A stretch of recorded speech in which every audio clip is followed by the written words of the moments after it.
ഷാരോൺ വധക്കേസിൽ ഗ്രീഷ്മയ്ക്ക് തൂക്കുകയറ് കിട്ടിയവരെല്ലാവരും അറിഞ്ഞ കാര്യമാണ്.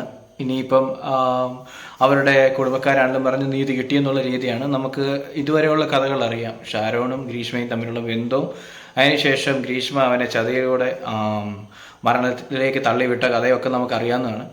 അപ്പോൾ അതിനുശേഷം ഗ്രീഷ്മ പിടിയിലാവുകയും പിന്നീട് ജയിലിലാകുകയും പിന്നീട് ഇപ്പം ഇന്നത്തെ ദിവസം വിധി വന്നു, തൂക്കുകയറ് കിട്ടുമെന്നുള്ളതായി.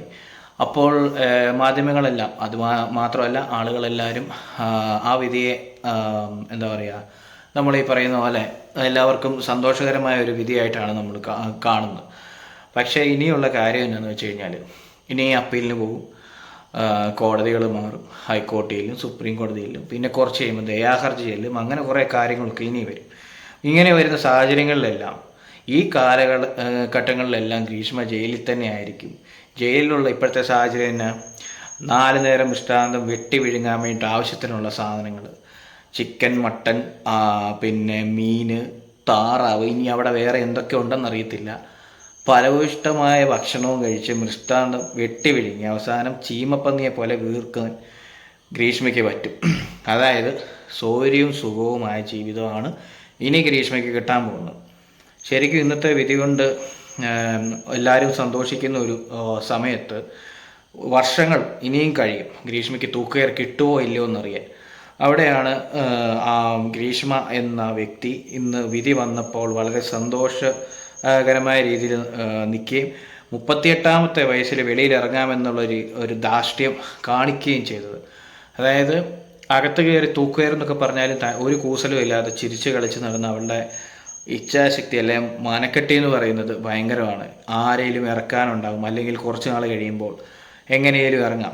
കുറേ നാളുകൾക്ക് ശേഷം നമുക്ക്, അല്ലെങ്കിൽ വർഷങ്ങൾക്ക് ശേഷം നമുക്കറിയാം, നമുക്ക് ചിലപ്പോൾ കേൾക്കാൻ പറ്റുമായിരിക്കും ജയിലിലെ നല്ല നടപ്പിന് വധശിക്ഷ ജീവപര്യന്തമായിട്ട് കുറച്ചുവെന്നോ അല്ലെങ്കിൽ ഇത്ര വർഷത്തേക്ക് കുറച്ചുവെന്നോ ഒക്കെ കേൾക്കാം. അത് സാധാരണഗതിയിൽ നമ്മൾ കണ്ടിരിക്കുന്ന കാര്യങ്ങളാണ്. മുന്നോട്ടേക്ക് ഇത് കാണാം. പോരാത്തതിന് ഗ്രീഷ്മ കോടതിയിൽ പറഞ്ഞു പഠിക്കണം, പഠിച്ച് വേറെ ലെവലിലേക്ക് എത്തണമെന്നൊക്കെ. ഇവളൊക്കെ പഠിക്കാൻ പോയി വേറെ ലെവലിൽ എത്തിയിട്ട് ഇനിയിപ്പോൾ ആർക്ക് ഉണ്ട പുഴുങ്ങിക്കൊടുത്ത് കൊല്ലാൻ വേണ്ടിയിട്ടാണെന്നുള്ളത് ആർക്കറിയാം. എന്തായാലും 11 ദിവസവും മറ്റോ ആണ് ഷാരോൺ എന്ന പയ്യൻ വെള്ളം ഇറക്കാതെ കിടന്ന് മരിച്ചത്. വെള്ളം പോലും ഇറക്കാൻ പറ്റാത്തൊരു സാഹചര്യമായിരുന്നു. ഈ ഗ്രീഷ്മ ഇനി ജയിലിലേക്ക് ചെല്ലാൻ പോകുന്നു. ജയിലിൽ ചെല്ലുമ്പോഴുള്ള സാഹചര്യങ്ങളൊക്കെ ഞാൻ പറഞ്ഞു കഴിഞ്ഞു. അവിടെ ഈ പറയുന്ന പോലെ 4 നേരം പഴയ സുരേഷ് ഗോപി പറഞ്ഞ മൃഷ്ടാന്തം വെട്ടി വിഴുങ്ങി ഏമ്പക്കവും വിട്ട് ആസനത്തിൽ വാലും ചുരുട്ടി അവിടെ ഇരിക്കാൻ വേണ്ടിയിട്ടാണ് ഇപ്പോൾ ഗ്രീഷ്മ പോകുന്നത്. ആ ഒരു രീതിയിലേക്ക് പോകുമ്പോൾ ഗ്രീഷ്മ ഇതുപോലെ നമ്മൾ ഈ പറയത്തില്ലേ, കർമ്മ ഇസ് എ ബിച്ച് അല്ലെങ്കിൽ കർമ്മ ഇസ് എ ബൂമറാങ്. നമ്മൾ ചെയ്ത കർമ്മം തിരിച്ചു വന്ന് നെറ്റിക്കടിക്കുന്ന ഒരു പരിപാടിയുണ്ട്. ആ ഒരു രീതിക്ക് പറയുകയാണെങ്കിൽ ഗ്രീഷ്മയുടെ മരണവും ഇതുപോലെ തന്നെ ആയിരിക്കും. തൊണ്ടേന്ന് ഒരു തരി വെള്ളം ഇറക്കാൻ മേലാതെ ആയിരിക്കും ഗ്രീഷ്മയുടെ മരണം. ചിലപ്പോൾ അത് ഈ കഴിക്കുന്ന ചിക്കൻ്റെയോ മട്ടൻ്റെയോ എല്ല് തൊണ്ടയിൽ കുടുങ്ങി ശ്വാസം മുട്ടിയാകും ചിലപ്പോൾ ഉള്ള മരണം. ഇതൊക്കെ പല രീതിയിൽ ഉണ്ടാകാം.